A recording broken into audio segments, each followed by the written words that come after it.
नमस्कार दोस्तों। स्वागत है आपका current affairs polity affairs classes में।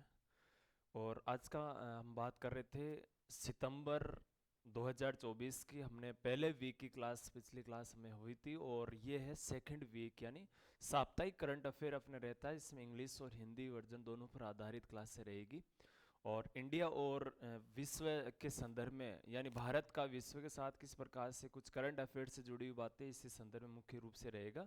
भारत के इसमें हम कह सकते हैं कि विज्ञान के क्षेत्र में, सेना के यानी मिलिट्री के क्षेत्र में कौन से प्रयोग वगैरह अभ्यास वगैरह हो रहे हैं, या फिर कोई प्रयास डीआरडीओ के वगैरह जो कौन से मिसाइलें वगैरह लॉन्च की जा रही है। शिक्षा के क्षेत्र में, राजनीति के क्षेत्र में, अर्थव्यवस्था के क्षेत्र में जितने संपूर्ण मुद्दे उसके संदर्भ में हम बात कर रहे हैं। और जो अपने पिछली क्लास में इसमें बात करूं तो हमने 1 से 8 सितंबर के संदर्भ में बात की थी। आज की क्लास में 9 से 15 सितंबर 2024 के संदर्भ में मुख्य मुद्दों पर लेकर रहेगा। और थ्योरिकल क्लास रहेगी जिसमें आप मुद्दे को समझ भी सकते हो, उससे संबंधित कुछ बातें, महत्वपूर्ण बातें उसके संदर्भ में हम बातें करेंगे। तो आइए देखते हैं। हम सबसे पहले देखो पॉलिटी अफेयर्स 9 से 15 सितंबर 2024, और याद रखना है ये मुख्य रूप से इसके संदर्भ में बात कर रहे हैं। सबसे पहले मैं बात बताऊं कि अग्नि 4 बैलिस्टिक मिसाइल है, उसके संदर्भ में बात अपनी रहेगी।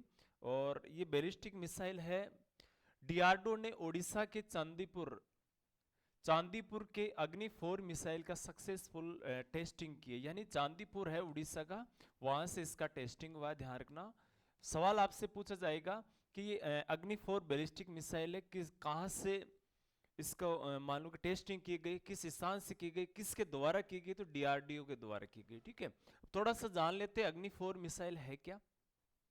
ये सरफेस टू सरफेस से मार करने वाली मीडियम डिस्टेंस वाली एक बैलिस्टिक मिसाइल है, याद रखना है इसमें। और इसकी कैपेसिटी है 4000 किलोमीटर, और टोटल इसका वजन है 17000 किलोग्राम।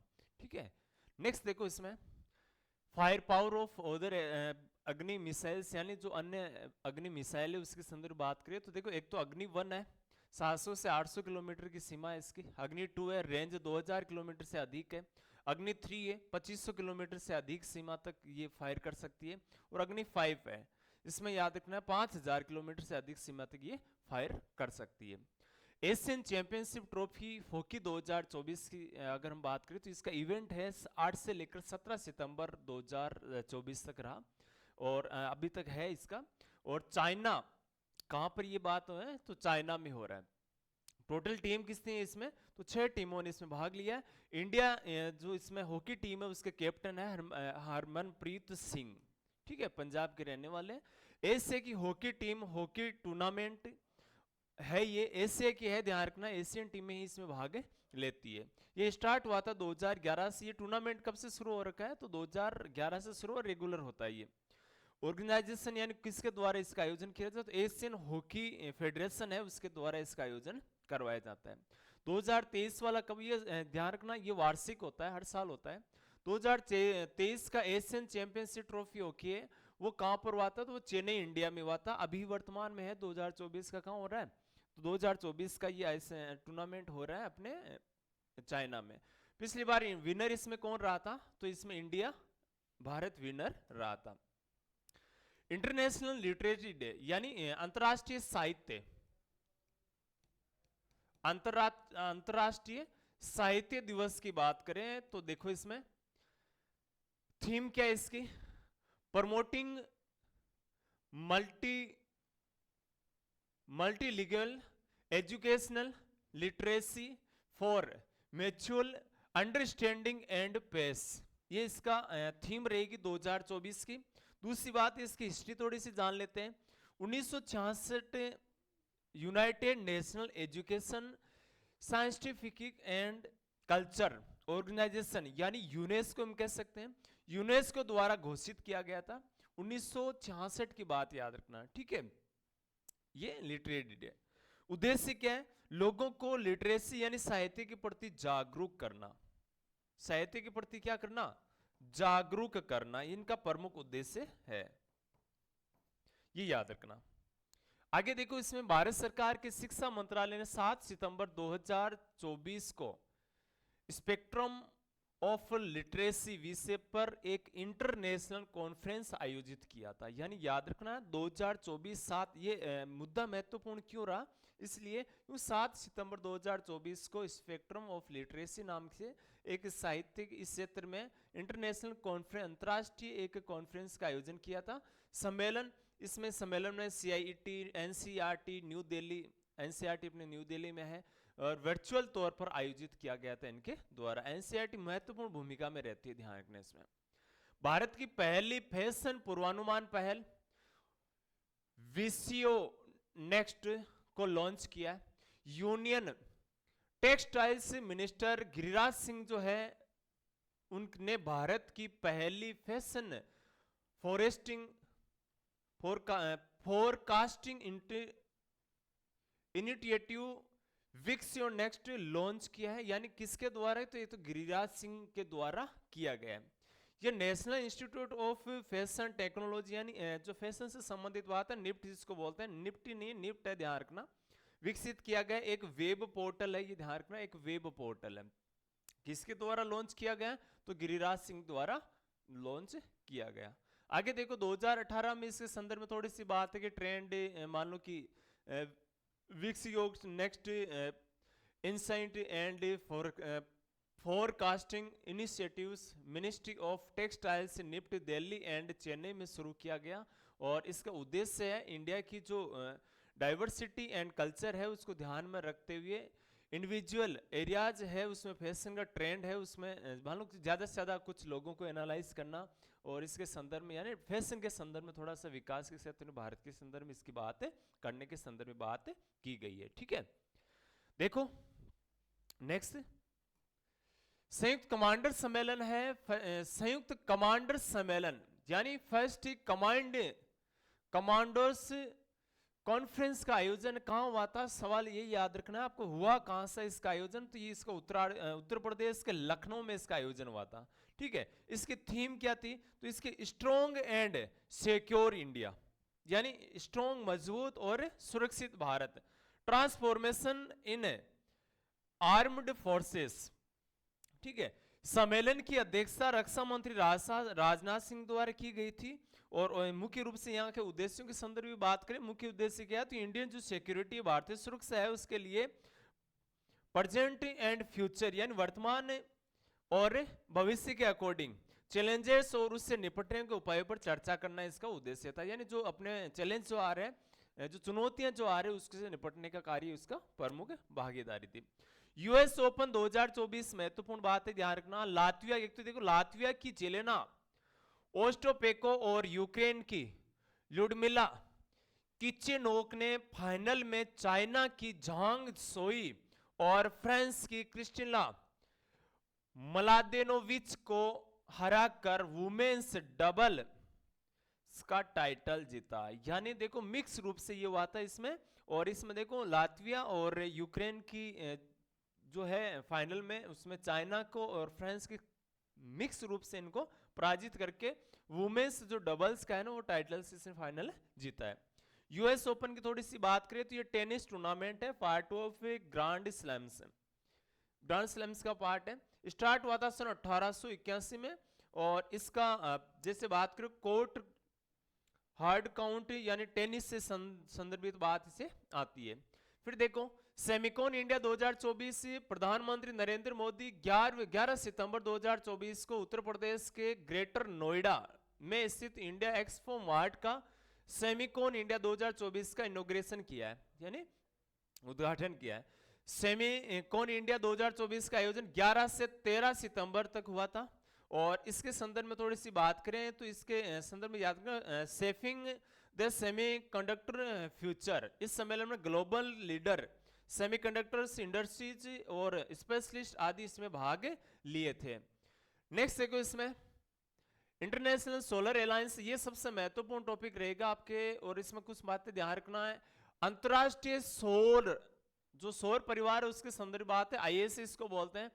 नेपाल, देखो ये नेपाल इसमें ISS के पूर्ण सदस्य के रूप में शामिल होने वाला 101वां देश बना है। सदस्य के रूप में नेपाली दूतावास ने प्रभारी अधिकारी सुरेंद्र थापा और विदेश मंत्रालय संयुक्त सचिव अभिषेक सिंह ने बैठक के दौरान इस सिलसिले में दस्तावेज का आदान प्रदान करके ये घोषणा की कि नेपाल भी पूर्ण सदस्य बन गया। जून 2024 में पैराग्वे गणराज्य है जो अंतर्राष्ट्रीय सौर गठबंधन का यानी आईएसए का 100वां पूर्ण सदस्य बना था। अब ये महत्वपूर्ण है कि नेपाल नया देश, इसमें नया देश शामिल हो गया। और कुछ और जानकारी की बात करें तो इंटरनेशनल सोलर अलायंस है, उसमें इंडिया एंड फ्रांस ने मिलकर 2015 में पेरिस में कोप 21 के दौरान आईएसए की शुरुआत की। और इसका हेडक्वार्टर कहां पर है तो गुरुग्राम हरियाणा इंडिया में है, ध्यान रखना, ठीक है।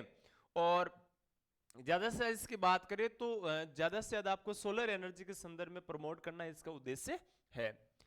प्रधानमंत्री मत्स्य संपदा योजना 10 सितंबर को प्रधानमंत्री मत्स्य संपदा योजना के 4 साल पूरे हो गए। 4 साल पूरे हो गए कब? 10 सितंबर। तो 10 सितंबर को शुरुआत की गई है। और थोड़ी सी इसके बारे में जान लेते, ये है क्या? ये योजना यूनियन टेरिटरीज यानी प्रधानमंत्री द्वारा ये योजना स्टेट और देखो राज्यों के लिए भी है और यूटी यानी केंद्र शासित प्रदेशों के लिए भी है। इसका फाइनेंशियल ईयर क्या है? 2020-21 से लेकर 2024-25 तक 5 साल की अवधि के लिए लागू किया गया है। अभी 4 साल पूरे हो गए, 5 साल के लिए लागू किया हुआ है, ठीक है। देखो इसमें स्टार्ट कब हुआ था तो 10 सितंबर 2020 को स्टार्ट हुआ था। इसके संदर्भ में थोड़ी सी याद रखोगे, क्या चीज याद करने, यानी मत्स्य से संबंधित है तो सीधी सी बात है फिशरमैन एंड फिश की कृषि करने वाले किसानों को सोशल एंड इकोनॉमिक्स रूप से मजबूत करना, यानी सामाजिक रूप से और आर्थिक रूप से मजबूत करना इनका उद्देश्य है। इंडिया की ब्लू इकोनॉमी को बढ़ावा देना, हमारी जो ब्लू आर्थिक स्थिति है उसको क्या करना, ज्यादा से ज्यादा बढ़ावा देने के संदर्भ में बात इसमें है। प्रधानमंत्री मत्स्य संपदा योजना की अगर हम बात करें तो इसका लक्ष्य है 24-25 तक, यानी 5 साल का, 4 साल कंप्लीट हो गया। अगला टॉपिक देखिए, इसमें भारतीय साइबर अपराध समन्वय केंद्र है 14C, इसको बोलते हैं। देखो इसमें इंडियन साइबर अपराध समन्वय केंद्र, इसको बोलते हैं। आई का मतलब इंडिया है और यहाँ 4C लिखा हुआ है, ध्यान रखना, 1 2 3 4 इस प्रकार से 4C इसका अर्थ होता है। ये 10 सितंबर होम मिनिस्टर अमित शाह द्वारा, यानी गृह मंत्री कौन है वर्तमान में? अमित शाह। इंडियन साइबर, देखो Indian cyber crime coordination centre, यानी इसको बोलते हैं I4C, फर्स्ट फाउंडेशन डे समारोह को संबोधित किया गया, यानी पहला फाउंडेशन स्थापना दिवस को संबोधित इसमें किया गया। समारोह के दौरान 4 प्रमुख साइबर प्लेटफॉर्म का शुभारंभ इसके माध्यम से किया गया। देखो इसमें साइबर अगर फ्रॉड है जो प्रमुख रूप से 4 बातें, तो इसमें देखो एक तो साइबर फ्रॉड मिटिगेशन सेंटर है और एक है साइबर कमांडो, साइबर कमांडो से संदर्भित बात है। और दूसरा देखो इसमें समन्वय प्लेटफॉर्म है joint cyber crime investigation facility, थोड़ा रेड है तो दिखाई कम दे रहा सिस्टम इसमें। और चौथा इसमें तो कौन सा दिया है? Suspect registry. ये 4 इसके प्रमुख भाग इसमें शामिल किए गए, ठीक है। अब थोड़ा सा इसके बारे में जान लेते हैं कि ये I4C है क्या। तो इसके संदर्भ में देखो, इसकी स्थापना हुई थी 5 अक्टूबर 2018 को और उसमें गृह मंत्री भी कौन थे? Cyber home minister cyber and information secretary division के तहत की गई थी। और ऑब्जेक्टिव तौर पे हम बात करें तो ये साइबर क्राइम से संबंधित सभी मुद्दों का समाधान करने के लिए इसकी स्थापना की गई है। अब ये थोड़ा ये टॉपिक महत्वपूर्ण है अपने लिए। और या देखो अतिरिक्त सॉलिसिटर जनरल की नियुक्ति हाल ही में हुई है। सेंट्रल गवर्नमेंट ने 9 सितंबर को सुप्रीम कोर्ट में इंडिया के 6 एडिशनल सॉलिसिटर जनरल यानी अतिरिक्त सॉलिसिटर जनरल की नियुक्तियां की है। अब इसमें देखो 6 अतिरिक्त जो मान लो कि एडिशनल है सॉलिसिटर जनरल है, उनकी नियुक्ति किस किस की गई है। तो यहाँ देखो एक तो सीनियर एडवोकेट है सारे वैसे तो, और एस द्वारकानाथ और अर्चना पाठक दवे, और सीनियर है सारे के सारे सत्यदर्शी संजय। नेक्स्ट देखो इसमें ब्रिजेंद्र चाहर, और सीनियर एडवोकेट है राघवेंद्र पी शंकर, और 6 नंबर पे है राजकुमार भास्कर ठाकरे, राजा ठाकरे इसको बोला जाता है, ठीक है। नए अपॉइंट किए गए सॉलिसिटर जनरल का कार्यकाल कितने समय रहेगा, तो इनका कार्यकाल है 3 वर्ष रहेगा। और थोड़े से legal adviser to the Indian government की अगर हम बात करें तो यानी कानूनी तौर पे सरकार को सलाह देने वाले कौन से पद होते हैं, एक तो अटॉर्नी जनरल होता है, एक सॉलिसिटर जनरल होता है और एक एडिशनल सॉलिसिटर जनरल, इनका अभी हाल ही में 6 की नियुक्ति की है। ठीक है, ये तीनों पद है सबसे महत्वपूर्ण, सरकार को कानूनी प्रावधान के संबंध में सलाह देने का कार्य करते हैं, लीगल एडवाइस देने का काम करते हैं। अटॉर्नी जनरल की थोड़ी सी बात करें तो ये कॉन्स्टिट्यूशनल ऑफिसर है, आर्टिकल कौन से में उल्लेख किया गया, यानी संवैधानिक अधिकारी होता है ये, अनुच्छेद 76 के अनुसार उल्लेख किया गया है इसका। भारत के चीफ लीगल एडवाइजर कौन होता है, तो अटॉर्नी जनरल ही होता है, ध्यान रखिए। इनका अपॉइंट कौन करता है, तो प्रेसिडेंट यानी भारत के राष्ट्रपति इनको नियुक्ति करते हैं। प्रेजेंट में कौन है, तो प्रेजेंट में R Venkat Ramani, R Venkat Ramani, R Venkat Ramani. ठीक है, ये वर्तमान में क्या है, इसको हम बोल सकते हैं कि अटॉर्नी जनरल है वर्तमान, अनुच्छेद 76 के तहत। थोड़ी सी और जानकारी ले तो solicitor general and additional solicitor general है, तो सॉलिसिटर और एसजीआई इंडिया का अटॉर्नी जनरल के बाद जो सॉलिसिटर जनरल है वो दूसरे सबसे बड़े कानूनी अधिकारी होते हैं, और इंडिया का सॉलिसिटर जनरल कई अदर सॉलिसिटर जनरल्स की मदद लेकर भारत के अटॉर्नी जनरल की सहायता करने का काम करते हैं। और वर्तमान में जो सॉलिसिटर जनरल है वो कौन है, तुषार मेहता है, ध्यान रखना। ठीक है, करंट की बात करें तो जीएसटी काउंसिल की 54वीं बैठक हुई है हाल ही में, और जीएसटी काउंसिल आपको बता दूं जीएसटी की शुरुआत 1 जुलाई 2017 से हुई थी भारत में, और इसकी साल में लगभग 2 बैठकें इसमें आयोजित होती है। फाइनेंस मिनिस्टर निर्मला सीतारमण यानी वित्त मंत्री की अध्यक्षता में 54वीं जीएसटी काउंसिल बैठक आयोजित की गई, और बैठक के दौरान लिए कुछ प्रमुख फैसले क्या, एक तो देखो इंश्योरेंस पर जो 18% जीएसटी रेट की समीक्षा के लिए एक ग्रुप ऑफ मिनिस्टर्स के गठन की घोषणा की गई, और समूह को अक्टूबर के अंत तक रिपोर्ट सबमिट करने को कहा गया। यानी एक तो इंश्योरेंस होता है ना, जो उस पर जीएसटी है कितनी 18%, उस पर एक बैठक आयोजित की है। और कैंसर की दवाओं पर जो जीएसटी रेट है 12 से घटाकर कितने परसेंट कर दी गई है, 5% वर्तमान में कर दी गई है। Salary and some tasty foods, salty and some tasty foods, tasty कुछ फूड्स प्रोडक्ट्स वगैरह आते हैं उन पर 18 से, यानी जो मान लो जैसे आप चिप्स वगैरह खाते हो, कुरकुरे चिप्स वगैरह इस प्रकार के कुछ, उनकी 18 से घटा के कितने परसेंट कर दी जीएसटी, तो 12% कर दी गई है। हेलीकॉप्टर से तीर्थ यात्रा पर अगर कोई जाता है तो 18% से घटाकर 5% उसकी जीएसटी कर दी, और कार सीट्स है, कार सीट पर टैक्स है वो इंक्रीज कर दिया, बढ़ा दिया, कितना कर दिया गया, तो 28% कर दिया गया। गुड्स एंड सर्विस टैक्स यानी जीएसटी काउंसिल की थोड़ी सी बात करें तो ये परिषद का प्रावधान भारतीय संविधान के अनुच्छेद 279A में उल्लेखित है, और जीएसटी परिषद का गठन उनके कार्य अधिकारों के संदर्भित किया गया है। प्रेसिडेंट यानी इसका जीएसटी के प्रेसिडेंट होते हैं हमेशा फाइनेंस यानी वित्त मंत्री, जो वर्तमान में निर्मला सीतारमण है।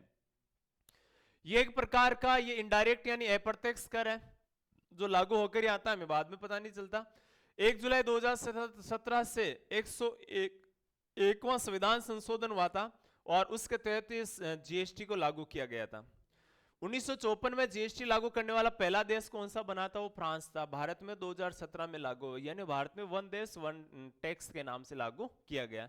टाइम मैगजीन पत्रिका की एक रिपोर्ट आई है, उसके अनुसार थोड़ी सी बात करें तो न्यूयॉर्क से ये पत्रिका टाइम ने AI 2024 में आर्टिफिशियल से संबंधित AI का मतलब है 100 सबसे इन्फ्लुएंशियल पीपल्स की एक लिस्ट जारी की गई है, इन्फ्लुएंशियल, और यहां से थोड़ी सी Indian include in this list में। अब भारतीय कौन कौन शामिल है, तो इसमें देखो भारत में अश्विनी वैष्णव मिनिस्टर है किसके, इलेक्ट्रॉनिक एवं इंफॉर्मेशन यानी सूचना टेक्नोलॉजी से संबंधित ये हमारे मंत्री है वर्तमान में।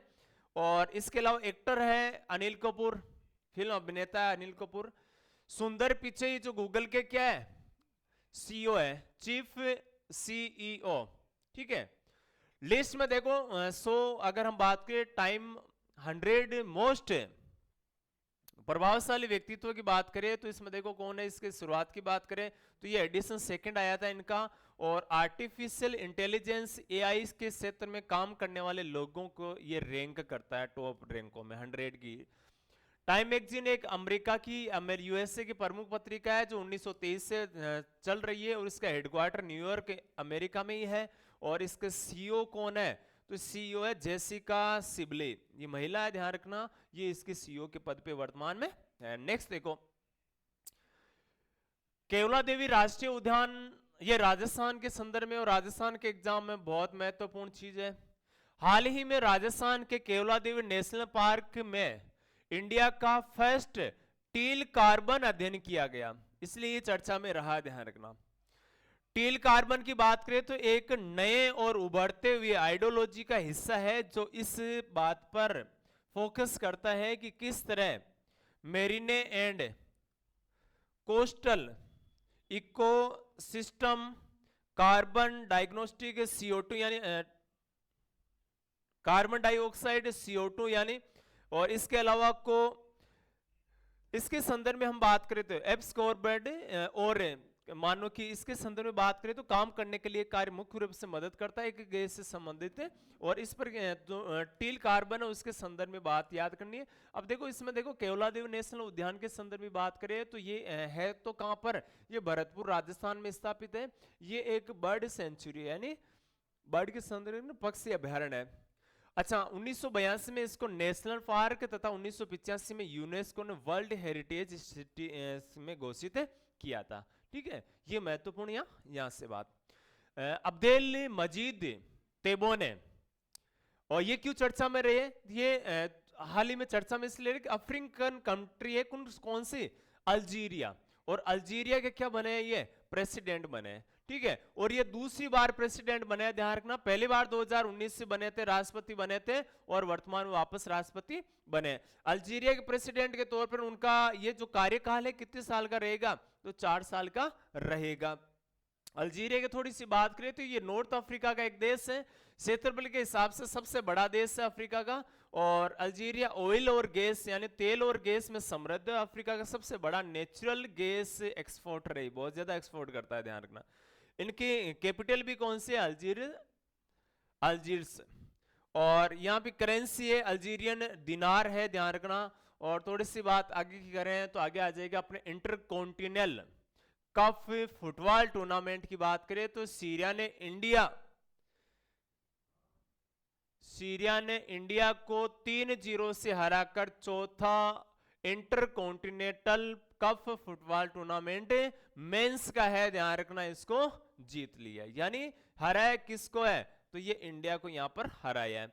इसकी थोड़ी सी यानी उप विजेता रहा है भारत, ध्यान रखना। और इसके संदर्भ में थोड़ी सी बात करें तो ये देखो हैदराबाद में आयोजित हुई थी, और कहां पर, तेलंगाना, जीएमसी बाल योगी। ये जो जीएमसी बाल योगी है ये प्रथम ऐसे व्यक्ति थे, ये ऐसे व्यक्ति थे जो अपने जीएमसी बाल योगी लोकसभा के अध्यक्ष रह चुके थे। ठीक है, दलित की श्रेणी में। फिर देखो घाचीबौली स्टेडियम में टीम 3 इंडिया, सीरिया और 3 देश है, इसमें ध्यान रखना, एक तो इंडिया है, एक सीरिया है और एक माल्टीज है। इन 3 देशों के मध्य हुआ था, विनर सीरिया रहता, रनर अप भारत इसमें रहा था। ठीक है, और इसके बात करें तो फर्स्ट एडिशन 2018 में हुआ था, ऑल इंडिया फुटबॉल फेडरेशन देशों का फुटबॉल टूर्नामेंट है। इसे 2018 में नेहरू कप के स्थान, पहले नेहरू कप था और उसके स्थान पे इसको नाम करके ये नाम परिवर्तित कर दिया गया। इसमें 4 देश भाग लेते हैं, लेकिन इस बार कितने, चौथे एडिशन में कितने, केवल 3 टीमों ने भाग लिया था, यानी 4 टीमें इसमें भाग लेते हैं, लेकिन इस साल 3 ही टीमों ने भाग लिया था। ठीक है, इसका पहले नेहरू कप के नाम से था, इंटरकॉन्टिनेंटल कप है, वर्तमान में कर दिया गया 2018 में, क्योंकि वर्तमान सरकार थोड़ा नाम बदलने में एक्सपर्ट है।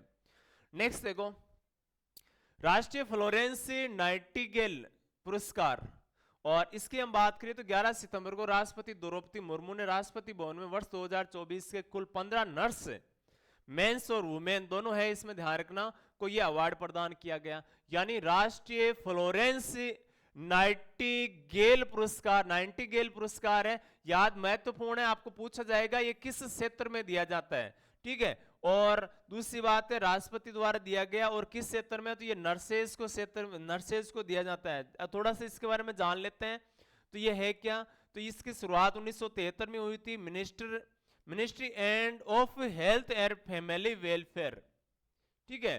पुरस्कार नर्सों को उनकी सेवा के लिए प्रदान किया जाता है, उन्नत सेवा या अच्छी सेवा के लिए प्रदान किया जाता है, स्वास्थ्य एवं परिवार मंत्रालय है ना उसके द्वारा। अच्छा, संयुक्त राष्ट्र महासभा का 79वां यानी 79वां सत्र है, हाल ही में 10 सितंबर को शुरू हुआ। 10 सितंबर 2024 को United national general assembly 79 session start now. और यहां से बात करें तो यूएन यानी यूनाइटेड नेशनल जनरल असेंबली है क्या, इसकी थोड़ी सी बात करें तो इसका 79वां अध्यक्ष कैमरून के फिलेमोन यांग द्वारा की गई। सम्मेलन के दौरान अध्यक्ष Philemon Yang climate change, growing conflict and sustainable यानी सतत विकास, डेवलपमेंट की मंदी सहित कई ग्लोबल चैलेंजेस में निपटने के लिए देशों से एक दूसरे से सहयोग देने की बात कही है यहाँ पे। ठीक है, अब थोड़ा सा इसके बारे में जान लेते हैं। एक तो देखो यूएन के 6 प्रमुख अंगों की बात है, यानी यूनाइटेड नेशन के कितने अंग है प्रमुख, 6 अंगों की बात इसमें की गई है। अब देखो इसका हेडक्वार्टर के 6 अंग है, इसके हेडक्वार्टर कहां पर है, तो न्यूयॉर्क यूनाइटेड स्टेट यानी अमेरिका में है। और वर्क क्या करता है, इंटरनेशनल पीस एंड सिक्योरिटी यानी अंतरराष्ट्रीय शांति और सुरक्षा बनाए रखने का काम है। बाकी इकोनॉमिक्स वगैरह, सोशल कल्चर डेवलपमेंट वगैरह, इकोनॉमी, ये इनके सारे बाकी चीजें है ही इसके अन्य याद रखना। ठीक है। और थोड़ा सा यहाँ से मैं बात करूं तो अध्यक्ष बनने वाले पहले वुमेन यानी इसका यूएन की पहली अध्यक्ष है, वो भारत की तरफ से बनने वाले पहली महिला कौन थी, अगर हम अध्यक्ष बनने वाले पहली महिला की बात करें तो विजय लक्ष्मी पंडित थी, जो भारत की थी, ध्यान रखना। United national assembly general assembly के 62वें सेशन में इनको अध्यक्ष चुना गया था। ये संविधान सभा की सदस्य भी थी, ध्यान रखना, विजय लक्ष्मी पंडित। इस 78वां सेशन है, इसके अध्यक्ष कौन रहे थे, त्रिनिदाद और टोबैको ने डेनिस फ्रांसिस थे के, यानी त्रिनिदाद और टोबैको के डेनिस फ्रांसिस इसके पिछले के अध्यक्ष थे, ध्यान रखना। ओकेन 2000 तो हाल ही में रशिया में अपने सबसे बड़े नवल नेवी से संबंधित एक्सरसाइज ओकेन 2024 का शुरुआत हुई। इस अभ्यास में पैसिफिक एंड आर्टिफिक ओकेन्स के साथ साथ मेडिटेरियन, कैस्पियन एंड ब्लास्टिक से यानी जो महासागर उनके एक साथ आयोजित किया गया। ठीक है, तो यहां से कुछ जानकारी। अब इससे थोड़ी सी बात जान के 400 से अधिक वारशिप्स यानी बहुत सारे, इसमें काफी ज्यादा बड़े स्तर पे ये होता है। इसमें 120 से अधिक देश, अधिक विमान और 90,000 से अधिक नौसेना कर्मी इसमें शामिल होते हैं। ठीक है। और अगर मैं वार एक्सरसाइज की बात करें, चीन ने भाग लिया, साथ ही रशिया के प्रेसिडेंट पुतिन ने 15 अन्य देशों को रिप्रेजेंटेटिव्स को अभ्यास देखने के लिए आमंत्रित किया, यानी यहां पर अन्य को भी शामिल किया। चीन इसमें शामिल हो रहा है, रशिया में जो हो रहा है। मालपे और मुल्फी जहाज, ये जहाज चर्चा में क्यों है, इंडियन नेवी ने मालपे और मुल्फी नामक 2 anti submarine warfare ships launch की है, और भारतीय नौसेना ने कोचिन शिपयार्ड लिमिटेड द्वारा बनाया गया है। शिप्स के निर्माण में उपयोग की गई 80% से अधिक सामग्री स्वदेशी है, ध्यान रखना। ठीक है, ये शिप हल्के वजन वाले, यानी इनका वजन बाकी के बजाय बहुत कम है। ठीक है, और ये पानी के भीतर निगरानी के लिए स्वदेशी रूप से विकसित, मुख्य रूप से याद रखना तो सोलर है, इसके अलावा स्वदेशी है मुख्य बात, ये बात इसमें याद रखना है। नेक्स्ट देखो, अब तक 5 लॉन्च की जा चुकी है, माहे, मालवान, मांगरोल, मालपे, मुल्के, ये 5 शिप इसके द्वारा यानी कोची शिपयार्ड्स के द्वारा। Gujarat State Transformation Institute, GRIT इसको बोला जाता है। देखो एक तो यहाँ के मुख्यमंत्री है भूपेंद्र पटेल, उनके द्वारा नीति आयोग की तर्ज पर पॉलिसी थिंक टैंक के रूप में यानी ग्रिड की शुरुआत जैसे भारत में नीति आयोग है, जैसे नीति आयोग की स्थापना जैसे हम बात करें तो 1 जनवरी 2015 को हुई थी, उसी के तर्ज पर गुजरात में क्या किया है, ग्रिड की स्थापना की है। और ग्रिड के चेयरमैन खुद मुख्यमंत्री होंगे इसमें, और फाइनेंस मिनिस्टर है उसके डिप्टी चेयरमैन होंगे, और ministry of agriculture, health, education and industries grid के मेंबर होंगे, इनके जो सारे है ना 10 मेंबर एग्जीक्यूटिव कमेटी यानी ग्रिड के दिन प्रतिदिन कार्यों की देखरेख करेंगे। और नेक्स्ट देखो अगला टॉपिक देखो अपने अशोक राज सिंगडेल, नेपाल के नए सेना प्रमुख नियुक्त किया इनको, यानी नेपाल के नए सेना प्रमुख किसको बनाया था, अशोक राज को बनाया, और ये नेपाल के 45वें सेना प्रमुख होंगे। सेना प्रमुख अशोक राज सिंगडेल है, और राष्ट्रपति रणचंद्र पौडेल ने इनको शपथ दिलाई। तो सवाल ये बनता है कि नेपाल के राष्ट्रपति कौन है, तो रणचंद्र पौडेल है। नेपाल के सेना प्रमुख कौन है, तो नेपाल के अशोक राज सिंगडेल है, ठीक है। और नेपाल के प्रधान यानी मैं बात करूं प्राइम मिनिस्टर या प्रधानमंत्री को याद रखना केपी शर्मा ओली है वर्तमान में। तीनों बातें कंप्लीट हो गई। प्रधान पीएम KMY 11 सितंबर प्रधानमंत्री किसान, देखो ये पूरा नाम है इसका, प्रधानमंत्री किसान समाधान योजना को 5 साल पूरे हो जाएंगे, ठीक है। अब देखो प्रधानमंत्री किसान समाधान योजना की अगर हम बात करें तो शुरुआत हुई थी 12 सितंबर 2019 को। इसकी बात करें तो यहां से लैंड होल्डर्स छोटे यानी किसान सम्मान जो योजना है उसकी हम बात करें तो सीमांत किसानों को सोशल सिक्योरिटी प्रदान करता मतलब ओल्ड एज पेंशन प्रदान करना।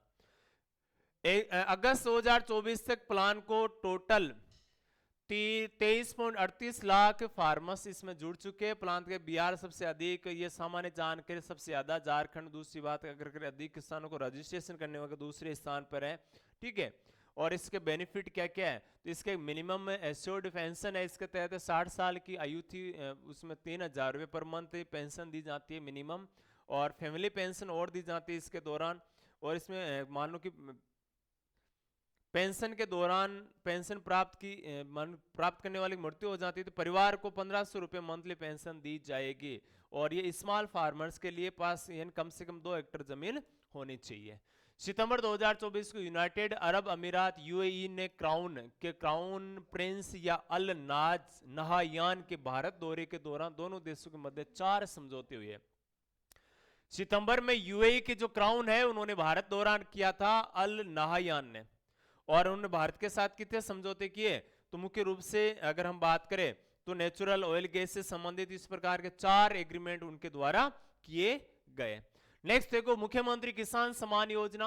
उड़ीसा की जो मुख्यमंत्री है ना, ओडिशा चीफ मिनिस्टर मोहन चारण मांझी है, ध्यान रखना उड़ीसा के चीफ मिनिस्टर, उन्होंने मुख्यमंत्री किसान सम्मान यानी जिससे प्रधानमंत्री किसान सम्मान योजना ने उसी प्रकार से किसान सम्मान योजना शुरू किया, मुख्यमंत्री किसान सम्मान योजना शुरू की। प्रधानमंत्री किसान सम्मान योजना चल रही है प्रधानमंत्री सेंट्रल गवर्नमेंट की, उसी प्रकार से उड़ीसा के जो मुख्यमंत्री उन्होंने कौन सी योजना शुरू की है, उड़ीसा यानी मुख्यमंत्री किसान सम्मान योजना शुरू की है।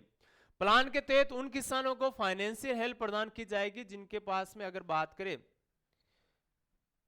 प्रधानमंत्री किसान सम्मान यानी जो प्रधानमंत्री किसान सम्मान योजना है ना, उन फाइनेंशियल हेल्प प्रदान नहीं की जाती है। यानी यार PM किसान योजना के तहत किसान सम्मान योजना के तहत जिनको नहीं मिल रहा कोई प्रकार से हेल्प, उनको हेल्प करेंगे ये। इस प्लान के तहत एलिजिबल फार्मर्स को कुल 4,000 रुपए और लैंडलेस यानी जिनके भूमिहीन किसान है उनको 12,500 रुपए की सहायता दी जाएगी। थोड़ा सा जान लेते हैं प्रधानमंत्री किसान सम्मान योजना क्या है। तो ये 24 फरवरी 2019 को गोरखपुर उत्तर प्रदेश से शुरू हुई थी और देश के स्मॉल एवं मार्जिनल फार्मर्स को मॉनेटरी हेल्प करना इनका प्रमुख कार्य है। और प्लान के तहत 2 हेक्टेयर के तहत एग्रीकल्चर लैंड वाले छोटे और सीमांत किसानों को लाभ दिया जाता है। और योजना के तहत प्रत्येक परिवार को कितने रुपए दिए जा रहे हैं, तो 6,000 रुपए वित्तीय सहायता प्रदान की जाती है, राशि किस्तों में दी जाती है, हर 4 महीने में 2,000 रुपए आते हैं। और विशेष बात थोड़ा मैं राजस्थान के संदर्भ में बता दूं, तो राजस्थान में ये देखो 6,000 रुपए सालाना तो आ ही रहे हैं, और राजस्थान सरकार ने अभी शुरुआत कर दी है कि 2,000 राजस्थान राज्य सरकार की तरफ से और दिए जाएंगे। हालांकि घोषणा तो इसमें ज्यादा की गई थी, लेकिन 2,000 रुपए जरूर इसमें दिए जा रहे हैं। ठीक है, नेक्स्ट देखो अल नजा है, ये महत्वपूर्ण है। ओमान और भारत के मध्य, इंडिया और ओमान की थल सेना, यानी कौन सी सेना के मध्य हो रहे हैं, थल सेना के मध्य हो रहे हैं। सेंट्रल ज्वाइंट मिलिट्री केंद्रीय एक्सरसाइज है, अल नजा है। 2024 में इसका क्या उनसा 5वां एडिशन मिलिट्री एक्सरसाइज का अल नजा का 13 से 26 सितंबर 2024 तक ओमान के सलालाह में आयोजित किया जा रहा है वर्तमान में। ठीक है, और दूसरी बात, इंडियन आर्मी और ओमान, इसमें शामिल कौन हो रहे हैं, भारतीय सेना है, इसमें थल सेना है, और ओमान की सेना है। ओमान की कौन सी है, तो डिफेंस कोऑपरेशन को बढ़ा, इनको मुख्य रूप से हम बात करें तो यहाँ पर डिफेंस कोऑपरेशन है उसको बढ़ाना, मिलिट्री एक्सरसाइज एवं अल नजा को मुख्य उद्देश्य है। हर 2 साल में आयोजित होने वाली वार एक्सरसाइज है, और इसमें भाग लेती है आर्मी यानी फौज। स्टार्ट 2015 से हुआ था, और इसका चौथा है वो 2022 यानी पिछला, ये अभी जो 5वां एडिशन हो रहा है, चौथा एडिशन कहाँ हुआ था, तो महाजन फायरिंग रेंज है राजस्थान में, वहां पर इसका आयोजन हुआ था। अन्य एक्सरसाइज की बात करें तो देखो, एक तो है नसीम अल बहार, नवल यानी नेवी से संबंधित है, और एक है ईस्टर्न ब्राइड एयरफोर्स से संबंधित है। ईस्टर्न ब्राइड किससे संबंधित होती है इनके मध्य, तो एयरफोर्स से संबंधित, नेवी से संबंधित का क्या नाम उसका, तो याद रखना नसीम अल बहार है, और ईस्टर्न ब्राइड है वो किससे संबंधित है, एयरफोर्स से। नेशनल, अगला देखो महत्वपूर्ण क्वेश्चन देखो जीके की बात करें तो नेशनल पीडब्ल्यू आइकन्स घोषित किए चुनाव आयोग ने हाल ही में, और पैरा ओलंपिक्स में शीतल देवी है एक तो याद रखना, और एक राकेश कुमार है। इनको इलेक्शन कमीशन का नेशनल पीडब्ल्यू यानी विकलांग, पीडब्ल्यू का मतलब विकलांग श्रेणी की बात करें, जिसको वर्तमान में दिव्यांग बोला जाता है, आइकन घोषित किया है। शीतल और राकेश इलेक्शन कमीशन के नेशनल पीडब्ल्यू आइकन के रूप से वोटर अवेयरनेस को बढ़ावा देंगे, यानी जैसे प्रचार करना चुनाव के संदर्भ में। और हरियाणा और जम्मू कश्मीर में हाल ही में चुनाव है, क्योंकि जम्मू कश्मीर में 3 चरणों में होने हैं और हरियाणा में 1 चरण में होने हैं। 4 अक्टूबर को इनकी मतगणना होनी है। पैरा ओलंपिक शीतल देवी और राकेश कुमार ने पेरिस ओलंपिक में मिक्स रूप से कैटेगरी में ब्रॉन्ज मेडल जीता था, ध्यान रखना। शीतल देवी की थोड़ी जानकारी लेते हैं, पैरा आर्चर्स है, और कहां से रहने वाली है, जम्मू कश्मीर के रहने वाली है। अवार्ड 2023 में इनको अर्जुन अवार्ड मिला था शीतल देवी को, और एशियन पैरा ओलंपिक कमेटी द्वारा best young athletics of the year 2023 में इनको दिया गया था। राकेश कुमार भी पैरा एथलेटिक्स है, और संबंधित राज्य है कहां के रहने वाले हैं, तो जम्मू कश्मीर के रहने वाले हैं। आयुष्मान भारत मंत्री जन आरोग्य योजना, आयुष्मान भारत मंत्री जन आरोग्य योजना 2024 में यूनियन कैबिनेट ने आयुष्मान भारत मंत्री जन इस योजना के तहत 70 वर्ष से ओल्डर एज के सभी यानी 70 वर्ष के सभी लोगों को शामिल करने की मंजूरी दी है। ये एज याद रखना है, इसमें शामिल की गई है। और नए फैसले में उससे अधिक आयु के सभी लोगों को हेल्थ कवरेज मिल सकेगा। 70 और उससे अधिक ओल्डर एज वाले लोगों को शामिल करने का उद्देश्य 6 करोड़ से अधिक सीनियर सिटीजन को RS 5 लाख तक के फ्री हेल्थ इंश्योरेंस कवर करने की बात इसमें आती है। अब दूसरी बात है कि ये योजना है आयुष्मान भारत प्रधानमंत्री जन आरोग्य योजना। इसके तहत स्टार्ट हुई थी 23 सितंबर 2018 रांची से। राजस्थान में पहले यहां से एक योजना चल रही है अशोक गहलोत के समय से, चिरंजीवी योजना। और आयुष्मान भारत योजना जैसे आई तो राजस्थान में चिरंजीवी योजना का नाम परिवर्तित कर दिया मुख्यमंत्री आयुष्मान योजना। जिस प्रकार से आयुष्मान भारत योजना, उसी प्रकार से आयुष्मान प्रधानमंत्री की जगह मुख्यमंत्री योजना करके इसी में इंक्लूड कर दिया गया है।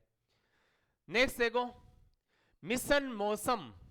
सितंबर 2024 में मिशन मौसम को मंजूरी प्रदान की गई, और इसके लिए कैबिनेट ने 2 साल के लिए 2000 करोड़ रुपए प्रदान किए। मिशन इसके तहत टेक्नोलॉजी का उपयोग कर क्लाइमेट कंडीशन को जानकारी एक्यूरेट कनेक्ट किया जाएगा। पीएमई ड्राइव है, याद रखना, प्रधानमंत्री नरेंद्र मोदी की अध्यक्षता में यूनियन कैबिनेट देश के इलेक्ट्रिक मोबिलिटी को बढ़ावा देने के लिए पीएमई ड्राइव को मंजूरी दिए। और इस प्लान के तहत electronic drive revolution in innovation vehicle enhancement के प्लान के तहत 2 साल के लिए 10,900 करोड़ रुपए की मंजूरी की है। और कुछ इसके संदर्भ में ऊर्जा दक्षता में सुधार करना, इंप्रूव करना मुख्य रूप से इसका उद्देश्य रहेगा। सीताराम येचुरी की बात करें, यहां से बहुत सेंट्रल एग्जाम में ऐसा कोई एग्जाम नहीं है जिसमें सीताराम येचुरी और कम्युनिस्ट पार्टी के बारे में क्वेश्चन नहीं पूछा गया। 12 सितंबर को कम्युनिस्ट पार्टी ऑफ इंडिया यानी मार्क्सिस्ट है, सेक्रेटरी जनरल रहते सीताराम येचुरी, इनका निधन हो गया।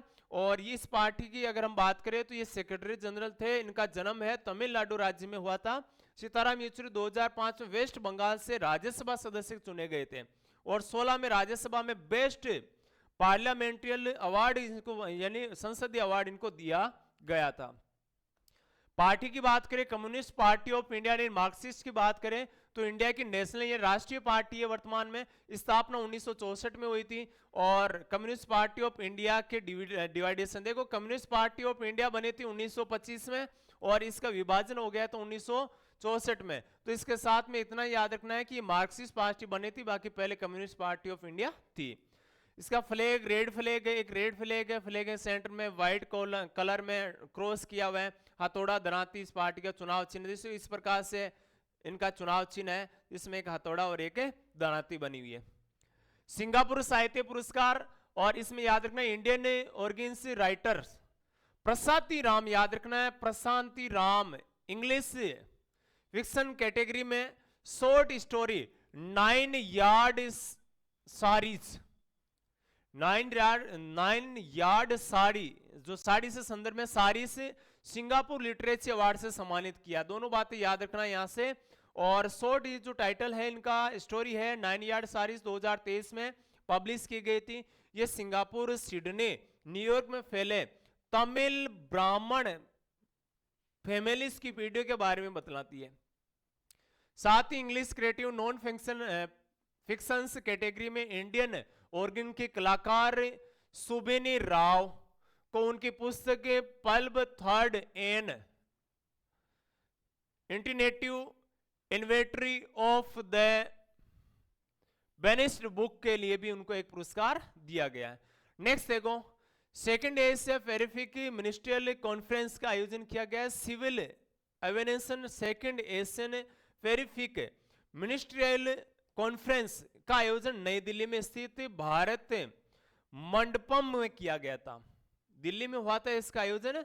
और इस कॉन्फ्रेंस की बात करें तो International Civil Aviation Organisation ICAO और भारत के मिनिस्ट्री ऑफ सिविल एविएशन द्वारा आयोजित किया गया।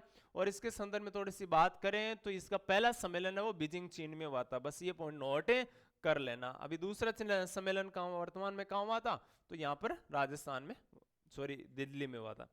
Health ministry health dynamics of India की थोड़ी ये चर्चा में क्यों रहा, तो ये इंफ्रास्ट्रक्चर एंड ह्यूमन रिसोर्सेस 2022 से इसके इन्होंने अपनी एक रिपोर्ट जारी की है। और इस रिपोर्ट के मुख्य रूप से याद रखना है भारत में कुल 714 डिस्ट्रिक्ट हॉस्पिटल है, जिला अस्पताल है और 362 मेडिकल कॉलेज हैं। और वैश्विक साइबर सुरक्षा इंडेक्स की हम बात करें तो यहाँ से सिक्योरिटी इंडेक्स यानी सिक्योरिटी इंडेक्स 2024 की थोड़ी सी बात करें तो यहाँ से संदर्भित कुछ बातें की गई है। नेक्स्ट देखो, इंटरनेशनल टेलीकम्युनिकेशन यूनियन द्वारा global cyber security index GCI 2000 जारी किए। और इसमें ग्लोबल साइबर सिक्योरिटी इंडेक्स द्वारा किसी देश के साइबर सिक्योरिटी के लिए किए गए प्रयासों को मापन किया जाता है, कैसे जैसे साइबर के लिए कोई कार्य कर रहा है, इसकी बात है याद रखना, ठीक है। और इसमें 5 पिलर्स मुख्य रूप से शामिल किए गए, लीगल मेश्योरेंस, टेक्निकल मेंशोर्स, एक ऑर्गेनाइजेशनल और एक डेवलपमेंट और एक ऑपरेशन, 5 इसके पिलर्स है। और इसके थोड़ी सी अन्य जानकारी की बात करें तो इसमें 5 टाइल्स की रैंक दी गई है। इसमें टायर्स 1 की बात करें जिन्होंने साइबर सिक्योरिटी के लिए बहुत ठोस कदम उठाए हैं तो भारत में 46 देशों को शामिल किया गया और भारत पहली सूची में शामिल है। और बाकी 2 3-4 की अगर हम बात करें तो इसमें 2-3-4 में शामिल 105 देश शामिल है। जांस्कर फेस्टिवल, आपको पता होता, आप जब ज्योग्राफी में पढ़ते हो तो जांस्कर पर्वतमाला पढ़ते हो आप लद्दाख के क्षेत्र में, तो वहीं पर ये फेस्टिवल होता है, ध्यान रखना। 2024 का 9वां एडिशन है। 13 सितंबर को पदम जांस्कर लद्दाख में शुरू हुआ था। ये महोत्सव स्थानीय ट्रेडिशनल कल्चर एंड रिलीजन से बिलीफ्स से प्रदर्शित करता है, और इस महोत्सव आमतौर पर गर्मियों में होता है, लेकिन जब पर्यटक आसानी से यहाँ पर आ सकते हैं। जांस्कर फेस्टिवल के दौरान मुकुटा नृत्य उत्सव का मुख्य आकर्षण होता है, जिसमें लोग मुकुटा पहनकर नृत्य करते हैं। लोकल हैंडीक्राफ्ट और फैब्रिक्स का प्रदर्शन, यहाँ पर याक रेसिंग होती है, ध्यान रखना। और पारंपरिक खेल क्या, यहाँ का आर्चरी, धनुष बाण और पोलो इनका प्रमुख खेल है। मध्य ईस्टर्न ब्रिज अभ्यास 2024 हुआ, और ये किसके मध्य हुआ, तो इंडिया और ओमान की वायुसेना के मध्य हुआ, ध्यान रखना। ये किस किस के मध्य होता है, तो भारत और ओमान के मध्य। और कौन सी सेना होती है इसमें, वायुसेना के मध्य। 11 से 22 सितंबर 2024 को ओमान के मसीरा में, ये भी कहां हो रहा है, ओमान के मसीरा एयरबेस पर ईस्टर्न ब्राइड एक्सरसाइज का 7वां एडिशन आयोजित है। भारत की ओर से यहां पर मिग 29 और जगुआर एवं C-17 भाग लेंगे। C-17 याद रखना, जैसे मानो कि एक एम्बुलेंस यूज की जाती है ना, उसी प्रकार से एयरफोर्स में ये C-17 एम्बुलेंस के तौर पे हर क्षेत्र में काम में लिया जाता है। ठीक है, मालवाहक भी है, एम्बुलेंस भी है, सवारी वाहक भी है, सब में काम में लेने वाला है। बहुत ही महत्वपूर्ण है, इसका सवाल पूछा जाता है। वायुसेना के मध्य समझौता, यानी जो क्षेत्र उसको बढ़ावा करना। और इसकी थोड़ी सी बात करें तो ये एयरपोर्ट से संबंधित है, शुरुआत 2009 में हुई थी। 6ठा एडिशन कहाँ हुआ था, जोधपुर बेस में राजस्थान में हुआ था। और 7वां कहाँ हो रहा है, तो ओमान में हो रहा है। इंडिया और ओमान की थल सेना सेंट्रल जॉइंट मिलिट्री अल नजा हाल में ये भी चल रहा है, 5वां एडिशन शुरू हुआ इसका। ठीक है, नेक्स्ट देखो, प्रधानमंत्री ग्राम सड़क योजना यूनियन कैबिनेट 2024-25 से लेकर 28-29 तक, यानी ये कार्यकाल है इनका, दौरान प्रधानमंत्री ग्राम सड़क योजना के 4थे चरण को मंजूरी दी है। बस ये पॉइंट याद रखना, 4था चरण इसका शुरू हो गया है। ठीक है, और ग्रामीण क्षेत्र में सड़कों के माध्यम से, जाल के माध्यम से आपस में ग्रामीण क्षेत्रों को जोड़ना, शुरुआत कब हुई, 25 दिसंबर 2005 को हुई थी। और यहाँ कौन सा क्षेत्र आती है, कौन सा मंत्रालय आता है, मिनिस्ट्री ऑफ रूरल डेवलपमेंट मंत्रालय आता है। और यहाँ से मुख्य रूप से याद है कि पहला चरण है 2005 से शुरू हुआ था, दूसरा चरण कब शुरू हुआ था, 2013 से, और तीसरा चरण है 2019-20 से लेकर 24-25 तक इसका चरण रहा था। फिर देखो VLSRSM missile, Indian Defence Research and Development Organisation, DRDO की हम बात करें तो 12 सितंबर को उड़ीसा के चांदी, यानी अभी हाल ही में 2 मिसाइलों को लॉन्च किया है, और दोनों ही कहां से हुई है, उड़ीसा के चांदीपुर तट से। Short range surface to air missile, यानी याद रखना है कौन सी, VLSRSM का सफल परीक्षण किया है। ये टेस्टिंग इंडियन नेवी और डिफेंस रिसर्च और डेवलपमेंट ऑर्गेनाइजेशन, यानी किसने जारी की, किसने किया इसका ये लॉन्च किसने की और परीक्षण किसने किया, DRDO ने। ठीक है, नेक्स्ट देखो, हरियाणा विधानसभा की थोड़ी सी बात कर लेते हैं। हरियाणा के राज्यपाल है बंडारू दत्तात्रेय। हरियाणा के मंत्रिमंडल की सिफारिश को मंजूरी देते हुए हरियाणा की 14वीं जो असेंबली है ना, यानी 14वीं जो लोकसभा विधानसभा है ना, उस विधानसभा को भंग कर दिया। अब चुनाव कौन सी विधानसभा के हो रहे हैं, याद रखना, यहाँ से कौन सी विधानसभा के चुनाव हो रहे हैं अब, तो 15वीं विधानसभा के चुनाव हो रहे हैं। ठीक है, डिसोल्व यानी भंग कर दिया गया। और नायब सिंह सैनी की अध्यक्षता में हुई स्टेट कैबिनेट की बैठक में असेंबली को भंग करने की सिफारिश की गई थी।